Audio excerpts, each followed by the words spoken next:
that was good advice, but that certainly was what I followed in my 20s. Why did I go out in my 20s?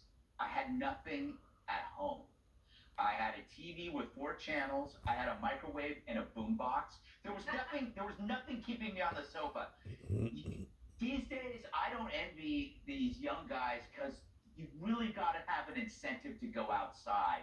You can watch anything, you could play anything, you could eat anything. If the Rockettes called me and said, "Come over, we're hot tubbing," I'd say, "Nah, I don't know. Can you come over? I have a tub." Because we've all become a nation of homebodies, and I think COVID did that. But I wouldn't blame the party for this. I think there's a culture. What happens when the reigning culture decides that all the elements that make you are toxic? If you want to be good at something, say at work, well, then that requires objective measures, and objectivity is bad. If you like sports, that's patriarchal and competitive. You want to look good. Fitness is Clay. oppressive. You want to make money. Well, if you're a greedy Republican, if you want to raise a family, you hate the planet. So it's kind of no surprise that men are finding replacements for achievement. Sadly, not just with video games make you feel like you're doing something, but also pornography. I mean, it's like that. It's like that comes through a faucet in your house.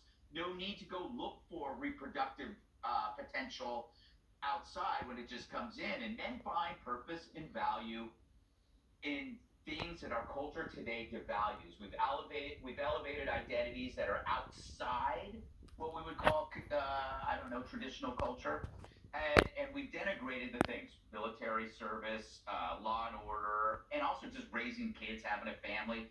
So it's kind of like guys are looking at this party and saying, you know what, you don't want me here, I'm out of here. We don't mind being the butt of jokes. We don't mind being the idiot in the sitcom. But when you start calling us evil, we'll start our way out. I don't mind being the butt of jokes on this show. They were just making fun of my lack of I don't think you have a choice. Winston Churchill's bathing habits. Dana, you mentor young women. Yeah. If you were to mentor young men, what would you tell us? Well, actually, the last book I did, I really did try to make it for both men and women because there were young men like Johnny. When we first did the first minute mentoring thing around here, he said, "Well, what about us?" It's like, it's got a good point. And remember in the grievance Olympics that was the 2020, where you had Me Too and Black Lives Matter, the very bottom of the pile were white men, and they were expendable. You had major companies across the United States, like, for example, Google, and basically were like, white men do not need to apply here. We had the Do No Harm group that's down at, I think they're headquartered in DC, but they basically look across all of medical schools that had illegal classified ads that they would